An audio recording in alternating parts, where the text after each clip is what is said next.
Hello, folks. Greetings and salutations. I've said this 1,000 times before. I can always tell you what someone knows, or usually doesn't know, by the books they recommend you read. At least like if I were an employer, I wouldn't need an interview, wouldn't need a resume. I'd say, what's the most intelligent book? Not your favorite book, which might be a comic book or something. What's your most intelligent book? The interview would be over very quickly. I've made many videos on this specific topic before, so far as books to recommend, and I've had extremely positive feedback. People are like, wow, I thought I knew good material, but you really pointed me to the best. And I have to say something. If you haven't watched videos from me in the past on this topic, is that I have personally scanned in many, countless, thousands and thousands of books. I have nearly 14 terabytes of PDF books. I have literally been on a near lifelong binge of acquiring the best of the best of the best. And importantly, on top of that, somebody could do that about books, but if they don't actually have a discriminator that's based in wisdom in their mind, they could be collecting garbage. Like, I got a big book collection. It's like, yeah, but all your books are garbage. Life is short, and I don't recommend reading garbage. I can actually fast scan a book in a matter of a few seconds, and this is garbage, or this is okay, or this is, wow, this is incredible. Some of the very best books, this is very timely too for what's going on in 2020, where kids are essentially not going to school, and I'm not against school at all. I spent countless years in college. I went to 2 universities. It doesn't mean anything. I wasted my time there. I'm not about indoctrination, rather actually giving people the tools to actually problem solve. You and I were all abused in school in a proverbial fashion, and go home and memorize pages 50 through 100. We got a multiple guess test on Friday. Well, that sort of memorization is completely useless. That doesn't give anybody tools to problem solve. It doesn't give them tools necessary for life. I'm all about the stuff that actually lifts you up. If you need useless factoids of information, you can get that on your iPhone. All you have to do is just say, "Hey Siri." Probably my iPad's going to chime in when I say that. So let's get to it here. I said I've made like 4 or 5 videos like this. I'm going to make some videos in the same line this week and next week. And by the way, I don't know if you don't know me at all, if you're like a new subscriber, I'm an author. I'm an author of over 9 books, 11 depending on how you count them, and many countless articles. I translate ancient Greek and Pali. Apparently, as my college professor said, I'm a prodigy at nonlinear thinking, and also to translating ancient languages. I sort of nerd that actually, not nerd, sort of person that actually enjoys translating ancient languages and finding, the bits of wisdom in there. The most important stuff that you and I should have been taught in school. By the way, like if you're a rich person and your kids needed a real education between the 12th and the 15th century, you could argue, we could argue about, the time frame parameter there, but you would be schooled in Platonic, Neoplatonic, and Aristotelian metaphysics, logic, and physics. True physics. Today's physics are not physics. Today's physicists are actually mathematicians, and what they're about is atomistic reification and quantification, because a mathematician doesn't believe in anything they can't count. Today's physicists are not scientists or physicists in any sort of Aristotelian Platonic sense. They're mathematicians. They give you a description of everything, but they can't give you the explanation of anything. So let's get to it here. I'm trying to stay on many of these books to books that are actually available. Many of these books I have scanned, actually all of these books I've scanned in, and they might be available somewhere online, but I don't know. I only just kind of threw that information out there. But many of these books are not like ultra rare, that you just can't get your hands on. There's a few books like that I love to recommend. Those books I actually did digitize. I digitized a 1700 book that I found a bad copy of, and I paid over $3,000 for like 20 years ago. It's called Inquiry of the Nature of the Human Soul by Andrew Baxter. I digitized that work, and now it's out in the world again, thanks to moi. So here it is. I will shut up and stop flapping my lips. Called Iamblichus and the Theory of the Vehicle of the Soul. This is by Fenimore and American Classical Studies. Let me hold it up there.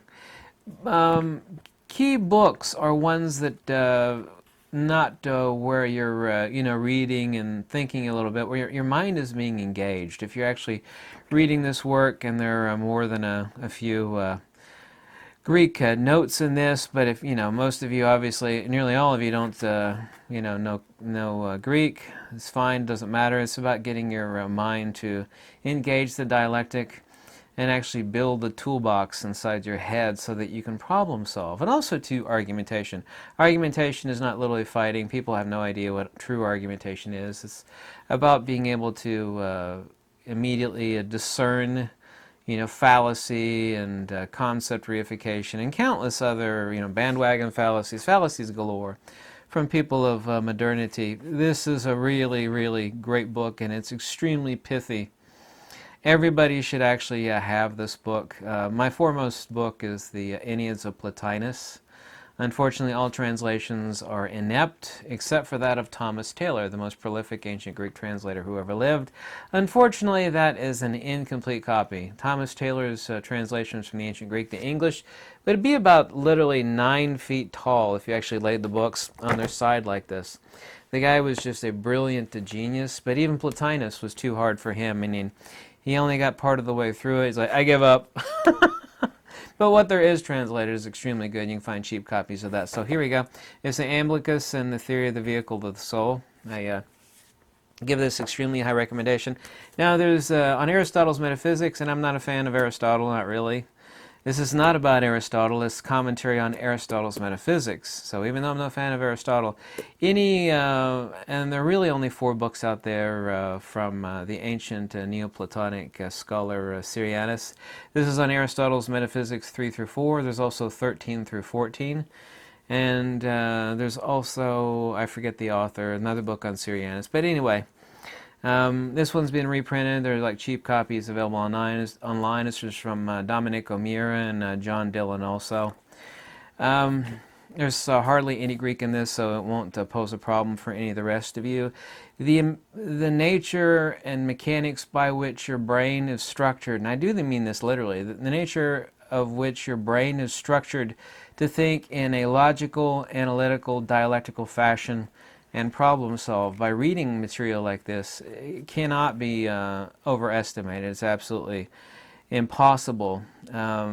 These books are absolutely pure gold. I recommend anybody to read them. If you read these, your mind will be sharp as a razor.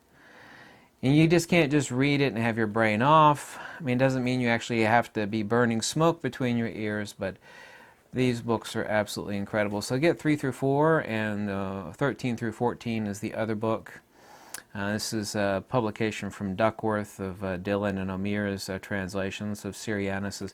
Syrianus is basically like a poor man's Plotinus, but that's still incorrect to call him a poor man's Plotinus. The nature of which your mind will be engaged is so beneficial. If your children were to read a few of these books, slowly, okay, they would outstrip their peers, by leaps and bounds. I mean, the nature of which their mind would be fortified to not let nonsense and fallacy in, so beneficial for their entire life. I mean, you say, well, I don't care about this subject. Well, even if you don't care about this subject, the nature of which it builds and fortifies your mind is applicable to every aspect of daily life. Every aspect. And I'm not being hyperbolic in stating that, reading stuff like this, even if, you become a plumber, in your future, or you are a plumber, it would still apply to that. It applies to absolutely every facet of understanding, because discernment, wisdom, logic, and dialectic retroduction, and the principles of Neoplatonic thought that are actually, outlined in this, that actually should be instilled in your brain, cannot be overstated. I've mentioned this before in another video. This is the Theology of Arithmetic. This is actually a translation attributed to Iamblichus, and Iamblichus took it from late Pythagoreanism. This is an incredibly pithy, simple book. Everybody should actually own this, and it's extremely cheap online. I know there are digital copies available of this book online. Wink, wink, nod, nod. So it's the Theology of Arithmetic. Okay? Here's a book that there are like 1,000 uses. This used to be, this is Cambridge publication, used to be required reading for some colleges, like one of the few times that colleges got it right. Really, really, really awesome. This is kind of like a recipe book of the greatest minds of the ancient world and their pithy sayings. This is called the PreSocratic Philosophers by Kirk and Raven. Get the old original copy. Go on eBay and find the oldest, rattiest looking copy. You probably get one for like $6. Buy this darn bleeping book. Period. Okay? I think you see the title of this. Okay? Kirk and Raven's The PreSocratic Philosophers. Absolutely buy this book. It's so pithy. I don't know if I could turn. I think I found a random. Oh, that's in this book. There's a random section that I did a page on. Here we go. I just opened up to a random spot. Here's just one passage, and here's a great book. It sounds like a really dry title. Some of these books have extremely dry. I would never buy that book. Look at that title. It's Advaita Vedanta up to Sankara and his pupils by Karl Potter. Okay, here's the book. And here's just a random passage I picked out of the middle of it. It's impossible to deny the self, for it is what is left after everything else is denied. In the words, not this, not that. So reflecting thus, one comes to know the self clearly. However, the notion of I concerns what arises from words, and since that is denied by not this, not that, i.e. neti, i.e. via negativa, the apophaticism of disubjectification, which of course is the foundation of all theurgy, in the ancient lost arts of the Pythagoreans and the Platonists, and also too the ancient Indians, the notion of I can never again be regarded as well founded. A correct awareness that follows it always is, that sublates his predecessor. Now consciousness itself, Drisha ekam svayam, is not sublated, being proved through the nature of its fruit. By crossing the force of the body that dwells the dangers of grief delusion, one finds his own self. Of course, in both Greek and Indian metaphysics, there's always two selves. The existential self, i.e. the persona non grata, i.e. the psychophysical self, or the ancient Pali, namarupa, which is anatta, not the soul. Isakaya, namisata, the body is not the soul. The ancient, most often repeated passage in ancient Pali, of which I am a translator thereof. Grief delusion finds himself just as the man of the Gandhara has reached his own country by crossing the forest. This is a really, really pithy book. This is not, commentary or claptrap. I don't believe... Life is short, and above all else, I do not waste my time on dry... Well, you think this is a scholastic book. Not really. I don't believe in, There's a lot of philosophy books out there, and they're not philosophy, they're really Western existential. It's just like navel-gazing, I call it. You know what navel-gazing philosophy is? I don't know if you ever, it's like a joke amongst philosophers. Navel-gazing philosophers, like you stare at the lint in your belly button. In other words, it's not productive in any way, shape, or form. Building the tools in your mind, coming to a better understanding of the nature of the universe. I don't recommend books like that. I am not recommending any books like that here. I will never recommend. I have plenty of books like that, unfortunately, most of which I got rid of ages ago, ages and ages and ages ago. So I don't recommend books like that. So those are not these books. So if you're thinking that, what you're thinking is wrong. So anyway, I will make several more books like this over the next 2 weeks. I hope you got the titles of these books, because I said them very slowly and I showed you the cover. Just like hit the pause button, on YouTube there to see the cover of the book. And get them used on eBay. You don't need to get a fresh new book. Don't do that. Save your money, right? Buy an extra juicy steak. Save your money and get a used, beat-up copy on eBay. There's one time I recommend eBay. Get dusty old... filthy great books, Rat's Been Chewing on. Those are my kind of books. Yeah, Rat's Been Chewing on the corner of it. It might have some rat feces in the back cover. Get those books, yeah? So, anyway, I hope you like this video. If you do, any help in the links below is always greatly appreciated. And I'll make a few more videos like this week. that this week. And this is, of course, very important and timely for now when the kids are not allowed to go back to school. Of course, depending on where you live at. So anyway, thanks for watching, and Lux Everitas.